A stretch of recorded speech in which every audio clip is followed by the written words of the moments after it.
दोस्तों, आज हम काशीपुर में हैं और जिस स्थान पर आपसे बात कर रहे हैं या आपके सामने हम चर्चा करेंगे, वह स्थान है गिरिताल। गिरिताल बड़ा प्राचीन एक तालाब है, ऐतिहासिक तालाब है, पुरातात्विक महत्व का तालाब है और तालाब के भी दर्शन कराएंगे बाद में। तब तक मैं परिचय करा देता हूँ। मेरे साथ खड़े हैं भाई विनोद भगत जी, जो शब्ददूत न्यूज़ पोर्टल के संपादक हैं और इसी नाम से एक साप्ताहिक अखबार भी चलाते हैं। मेरे दूसरे साथी हैं दिनेश कुमार जी। दिनेश जी सामाजिक विज्ञान के प्रोफेसर हैं। तो चर्चा के लिए हम मेरे ख्याल से शुरू कर देते हैं। तो दर्शकों, आज की हमारी चर्चा है पहाड़ से पलायन, और इस चर्चा को इसलिए महत्वपूर्ण मानते हैं क्योंकि हमारा अगला अंक ओपन डोर साप्ताहिक का पलायन विशेषांक होने वाला है। और पलायन विशेषांक के लिए जो लिखा जा रहा है, जो चर्चाएं की जा रही हैं, वो बड़ा महत्वपूर्ण होने वाला है। पर्यावरण पलायन की समस्याओं को समझना और उसके बाद सरकार को पलायन रोकने के लिए सुझाव देने पर महत्वपूर्ण होगा। तो कुछ बिंदुओं पर विचार करते हैं। तो सबसे पहले मैं भगत जी आप ही से बात करता हूं कि आप इस अंक को क्यों जरूरी मानते हैं या पलायन पर चर्चा करने को क्यों जरूरी समझते हैं? देखिए अमन जी, उत्तराखंड को बने हुए 24 साल होने को आ गए हैं। इन 24 वर्षों में पलायन के नाम पर जो छला गया है, खासतौर से पहाड़ की जनता को, वो बड़ा पीड़ादायक है।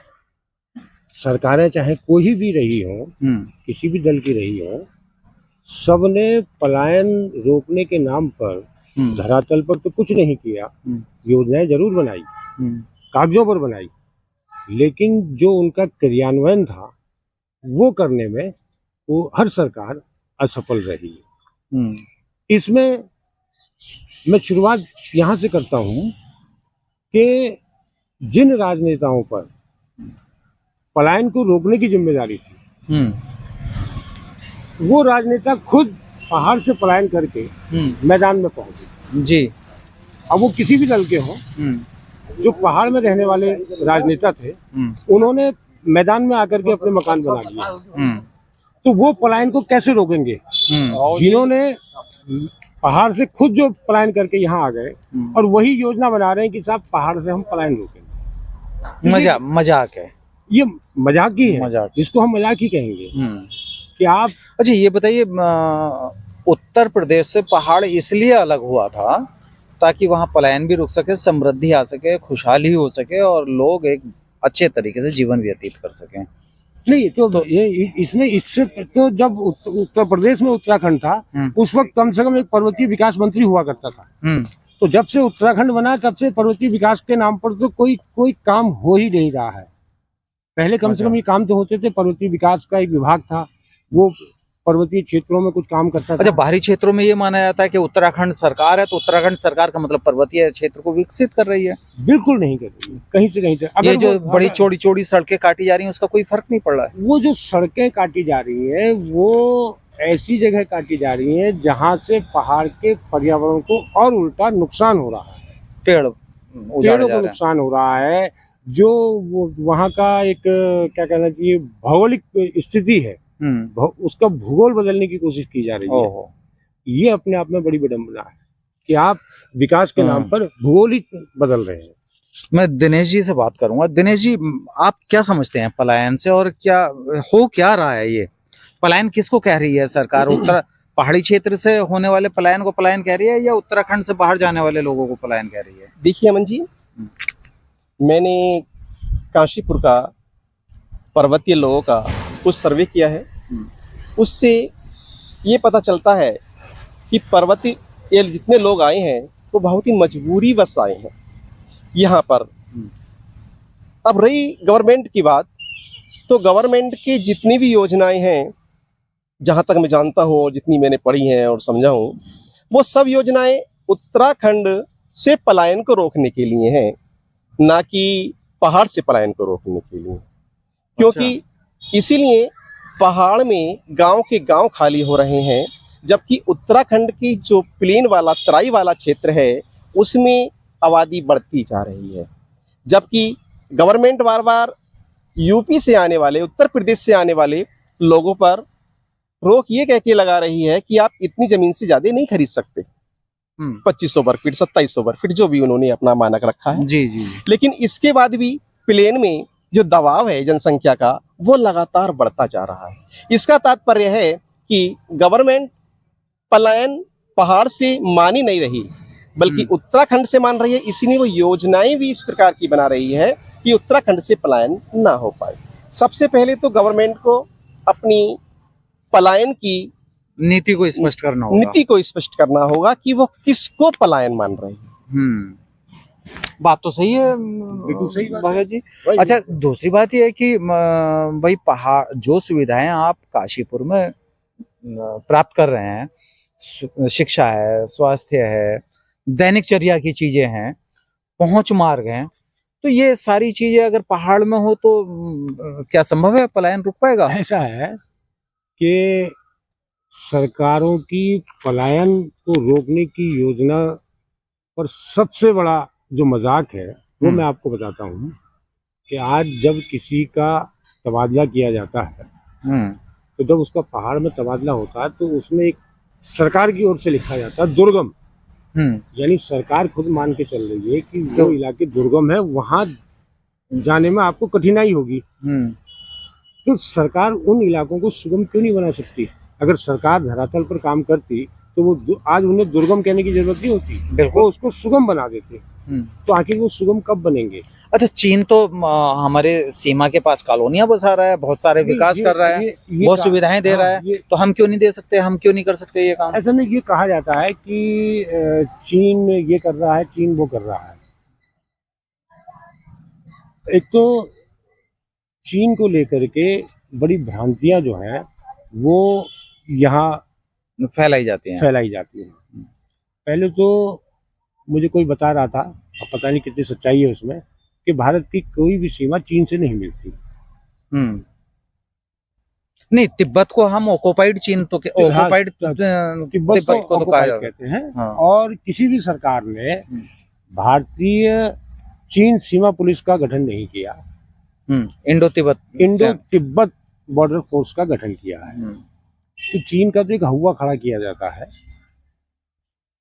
अपनी कमियों को छुपाने के लिए, पहाड़ का विकास रोकने न कर पाने के लिए ये ब्लेम लगा देते हैं तिब्बत पर या चीन पर या उस पर लगा देते हैं। तो अच्छा, जब पहाड़ खाली हो गए, वहां कोई नहीं रहेगा, कोई तो आएगा। अब अगर हमारी सीमाएं खाली रहेंगी, हमारे तो ये तो बहुत बड़ा खतरा है हमारे लिए। सीमावर्ती गांव खाली होंगे, पलायन करके वहां खंडहर वाले मकान होंगे, तो वहां कौन आ रहा है कौन नहीं आ रहा है क्या पता चल रहा है, कौन इसको देखेगा? तो ये भी देश की सीमाओं के लिए खतरा भी है पलायन, अगर मैं ये कहूँ। नहीं, देश की सीमाओं के लिए क्या, ये तो फिर पूरे देश के लिए खतरा है। देश के लिए खतरा, देश की सीमा के लिए खतरे का मतलब पूरे देश के लिए। देश का एक व्यक्ति भी अगर परेशान होता है तो कायदे में तो पूरा देश परेशान होना चाहिए। उत्तराखंड की समस्या नहीं है, ये भारत की समस्या है, ये राष्ट्र की समस्या। सही कह रहे हैं, बिल्कुल ये राष्ट्रीय समस्या है। लेकिन राष्ट्रीय समस्या को बड़े हल्के में लिया जा रहा है कि ये उत्तराखंड की समस्या है। तो इस पे तो क्या केंद्र सरकार को भी कदम उठाने चाहिए, मजबूत कदम उठाने चाहिए। केंद्र सरकार की ओर से केवल मैं समझता हूँ, कुछ लोग मेरी इस बात से इत्तेफाक नहीं भी रख सकते, केंद्र सरकार की ओर से केवल हवाई बातें होती हैं। वो अगर जमीन पर वो योजनाएं होती ना तो ये स्थिति पैदा नहीं होती। आज जो हजारों की संख्या में खंडहरों वाले मकान है, अभी मैं देख रहा था हल्द्वानी में नैनीताल रोड पर एक मकान का नमूना बनाया है, जैसे पहाड़ में हमारी वो बाखली होती थी, लंबी सी बाखली होती थी, बिल्कुल उस बाखली का एक नमूना वहां पर बनाया है कि उसमें एक पर्वतीय महिला ऊपर खिड़की से झांक रही है और दो तीन पर्वतीय बुजुर्ग वहां बैठे हुए हैं जी। तो उसको देख करके मुझे इतना दुख हुआ कि हमने ये मान लिया है कि पहाड़ की संस्कृति खत्म हो रही है, उसका प्रतीक हम यहाँ पर बना दें ताकि आने वाली पीढ़ी ये देखे कि पहाड़ ऐसा होता था, पहाड़ में घर ऐसे होते थे। मतलब हमको हल्द्वानी में कि सड़क पर ये चीज दिखानी पड़ रही है कि पहाड़ के घर ऐसे होते हैं। हम वहाँ जाके क्यों नहीं देख सकते? सही बात। हमारे अपने घर जो है उनको क्यों नहीं सुधार सकते? कोई बात है ना कि गांधी जी के मार्ग पर नहीं चल सकते तो गांधी मार्ग बना दीजिए। गांधी मार्ग। अच्छा, दूसरी बात ये भगत जी और दिनेश जी कि सरकार बाहर से पर्यटक खींचने के लिए सड़कें भी बना रही है और रिसोर्ट्स भी बना रही है, या डेवलप करने के लिए लोगों को पैसा भी दे रही है, लोन दे रही है, और बाहरी लोग जाकर के वहाँ बना भी रहे हैं। तो वो पहाड़ के हित में है या बाहरी लोगों की विलासिता के लिए, अय्याशी के लिए? पहाड़ में ये बात तो करते हैं कि हम पर्यटन को बढ़ावा दे रहे हैं, पहाड़ में टूरिज्म को बढ़ावा दे रहे हैं, लेकिन वास्तविक स्थिति अगर देखी जाए तो पहाड़ में केवल विलासिता के लिए और भोग विलास के लिए मैदान से पहाड़ में आदमी जा रहा है, पहाड़ में पर्यटन के उद्देश्य नहीं जा रहा है। तो ये बड़ी विडम्बना है कि पहाड़ी क्षेत्र को अगर मैं ये कहूँ कि हनीमून का क्षेत्र बनाया गया है तो मुझे बड़ा दुख हो रहा है ये कहते हुए, लेकिन वास्तविकता यही है। तो दिनेश जी, हमें कौन कौन से मुद्दे उठाने चाहिए अपने विशेषांक के लिए? देखिए, सबसे पहला मुद्दा तो यही है कि पलायन क्लियर किया जाए कि पलायन का अर्थ गवर्नमेंट वास्तव में क्या समझ रही है। ठीक, यदि वह उत्तराखंड से पलायन का अर्थ उत्तराखंड से समझ रही है तो ये पहाड़ों की समस्या तो कम से कम हल नहीं होगी। मतलब पहाड़ों की समस्या के लिए पहाड़ों की तरफ ही जाना पड़ेगा। जैसे अभी विनोद जी कह रहे थे कि पहले ये पहाड़ों के लिए एक मंत्री होता था, तो कम से कम पहाड़ मंत्री होता था तो वो पहाड़ों के बारे में सोचता तो था। बिल्कुल। आज तो आप उत्तराखंड की बात कर रहे हैं, जो तराई वाला क्षेत्र है, तराई वाले क्षेत्र में और उत्तर प्रदेश में क्या अंतर है? कोई डिफरेंस ही नहीं है। चाहे आप काशीपुर में रहें, चाहे मुरादाबाद में रहें, चाहे दिल्ली में रहें, क्या फर्क पड़ता है? आपने पहाड़ तो खाली कर दिए ना। तो पहाड़ों को रोकने के लिए स्पेशल पैकेज होना चाहिए, मेरी ये अपनी राय। जैसे क्या होना चाहिए? जैसे मतलब उनको जैसे आवश्यकताएं की चीजें थोड़ी सब्सिडी पर मिलनी चाहिए, और समय पर मिलनी चाहिए। ट्रांसपोर्टेशन, अगर वो वहाँ फल उत्पादन करते हैं या फसल उत्पादन करते हैं, उसकी बिक्री का कि वहाँ से, अब मान लीजिए वो वहाँ पे उसको टमाटर उगाता, उदाहरण के लिए, अब टमाटर को मैदान तक पहुंचाने के लिए उसे ट्रांसपोर्टेशन पूरा चाहिए। अगर वो 10 दिन का इंतजार करता है तो 10 दिन में उसका टमाटर सड़ जाता है। उसकी जो मेहनत है टमाटर उगाने में, वो तो बेकार हो गई।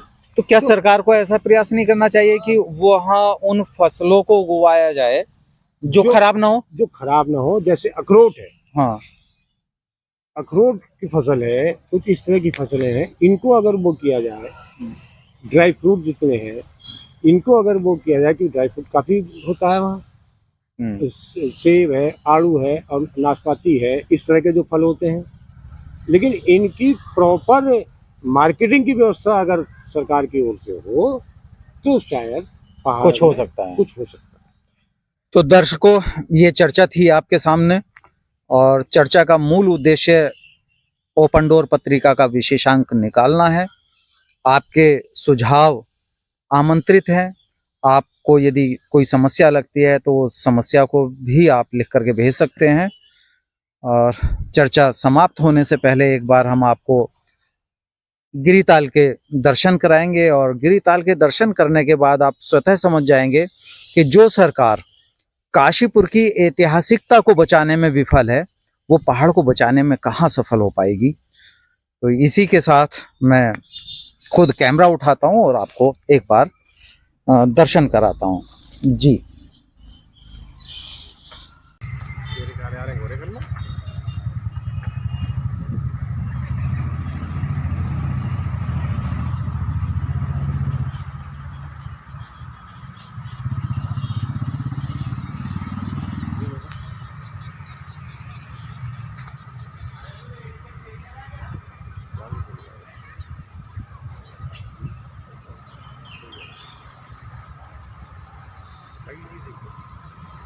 All right.